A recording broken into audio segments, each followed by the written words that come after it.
Back in the early to mid-90s, there was a renaissance for the sci-fi genre. Almost every network out there was trying to create something, hoping to join in the pie that Star Trek The Next Generation, Quantum Leap, and Babylon 5 carved out. So a lot of series were greenlit with similar ideas.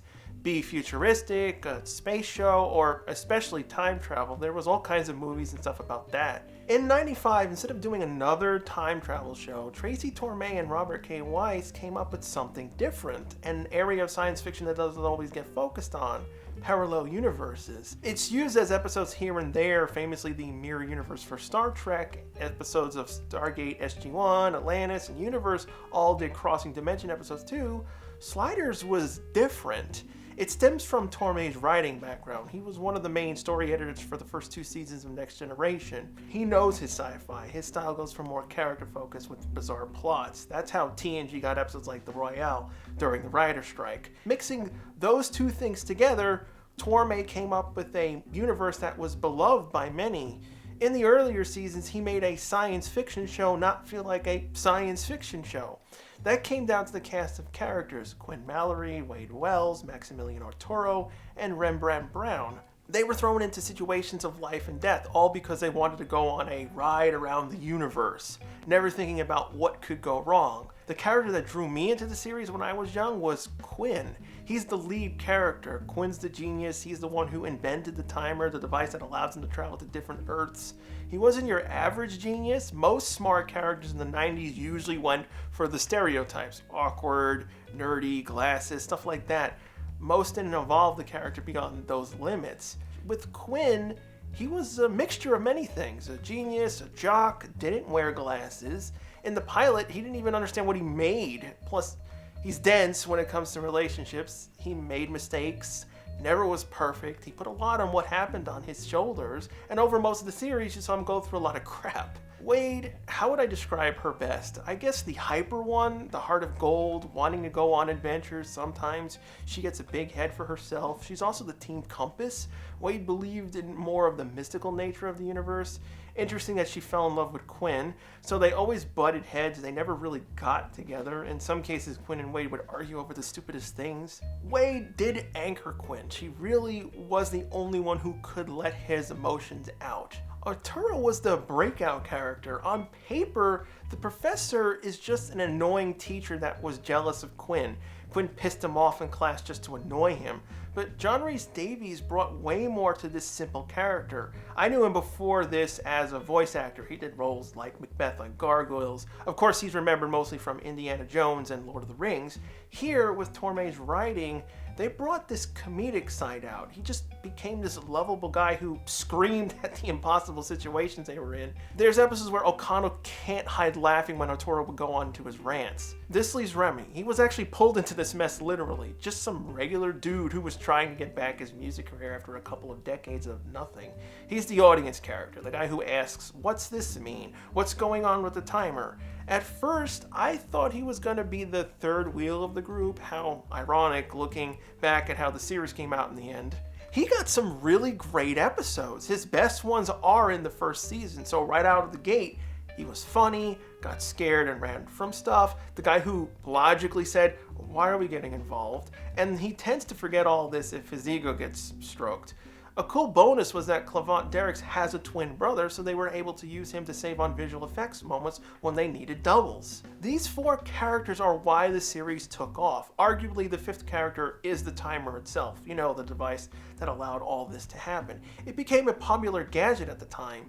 Till this day, I don't understand why Universal never made an official toy of it.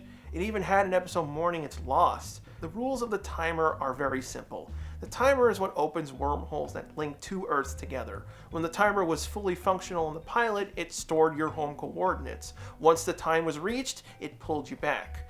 That's not good for compelling stories if your heroes can leave whenever they feel like it. So the biggest rule when using any timer: if you activate it before the preset time runs out, you corrupt its saved information. The gate you go into will now be randomized, so they became lost. The original main goal was to figure out a way back home. after the pilot, the timer was also badly damaged from the constant jumping between Earths, so Quinn and the professor had to change the timer to only open a gate when two-dimensional barriers were at their weakest point. This also gave them a higher chance in sliding back to their home Earth. If you didn't activate the gate in time, the next nearest window of opportunity was in 29 years, so the timer became basically useless. The original timer was built from random parts around homes. The top part was made from TV remote pieces, while the main part of the body was made from a '94 Motorola flip phone. Not just the regular one, they picked the limited edition colored one, which drove the production team nuts because the prop broke all the time. It got thrown around, sometimes it had to do sparks. In one episode it was struck by lightning, so they had to burn one. That was the real reason why the original timer was discarded. It got impossible to find parts to fix it. It wasn't as advanced as later timers. The Egyptian timer, the one that replaced the original, was able to store and program coordinates into memory, so they could return to places if needed. The thing I still don't get, this timer was counting down in the episode. Was someone planning to go somewhere? It really made no sense, so they ended up shorting it out. This is a completely new timer. It doesn't have their home coordinates, and the window of opportunity mode was forced to protect the timer from permanent damage. That's independent from everything. They would have to put this timer into that mode regardless, so shorting out the memory was stupid, especially in season 4 where it was fixed. This is an example of the writers not caring about details. Traveling through different Earths opened up all kinds of ideas. Any possible outcome could be done or explored. This includes odd stuff like dinosaurs being around, giant Earths, plus funny ones. There was one where no one wore clothes.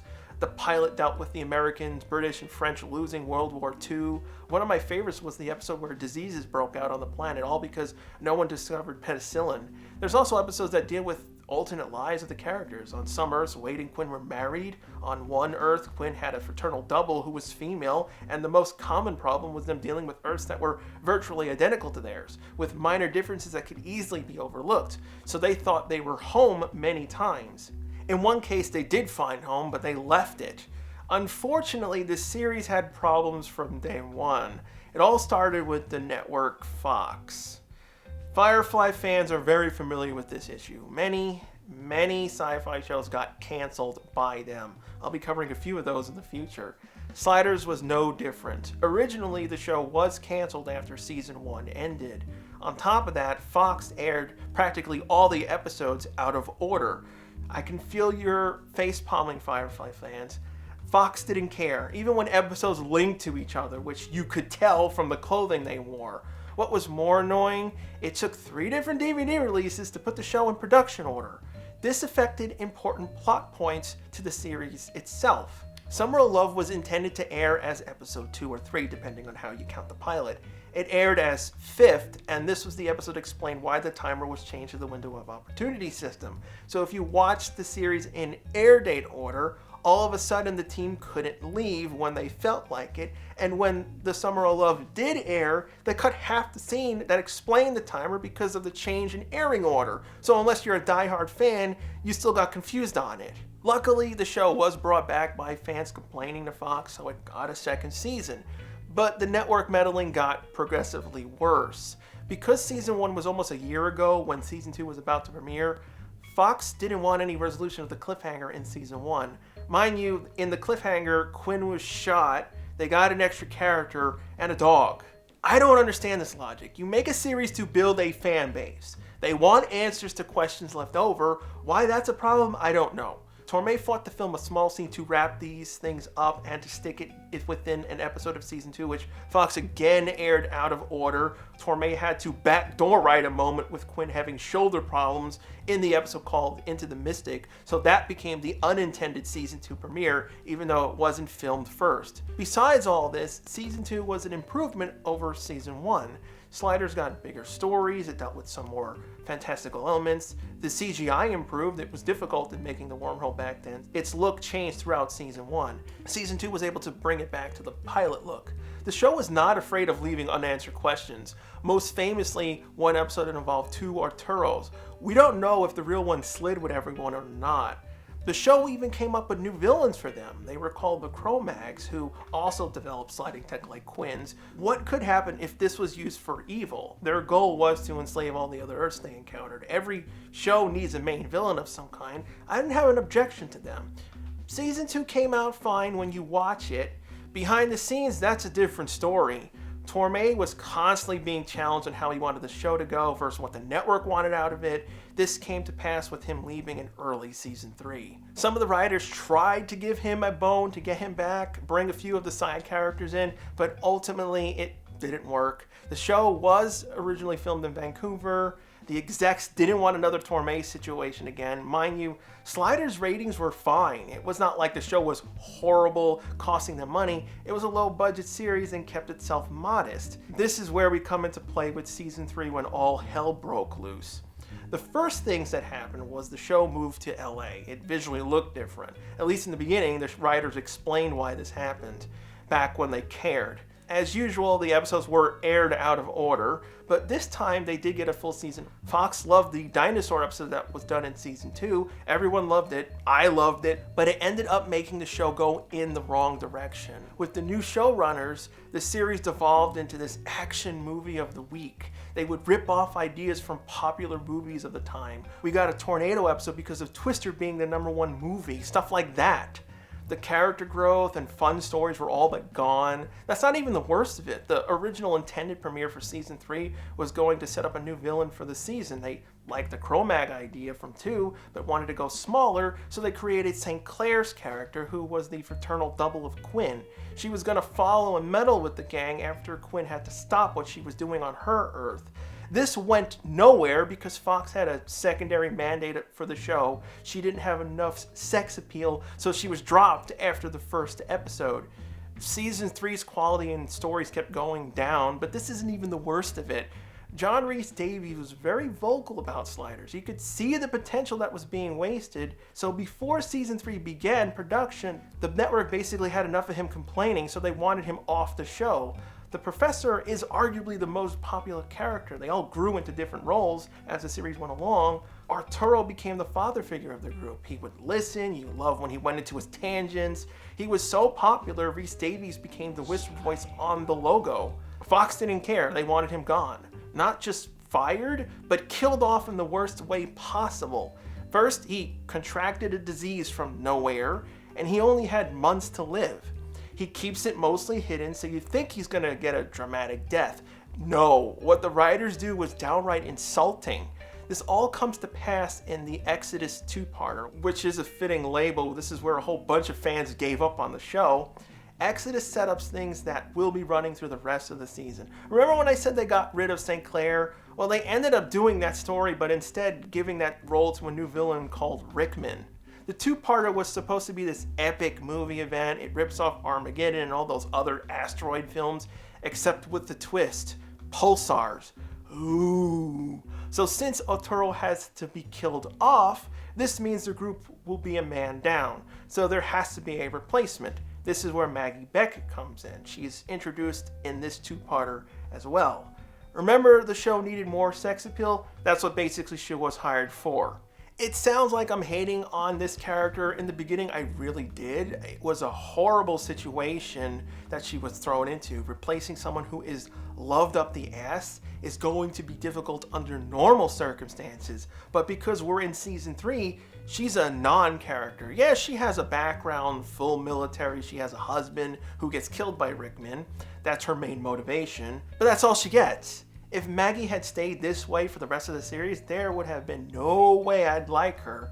Alright, so who's this Rickman character? He's your generic villain. The Cro-Mags and St. Clair had more personality in one episode than him. You don't even care about the actor, because one of the things he does, he kills people by taking their brain tissue because he has some fungal infection.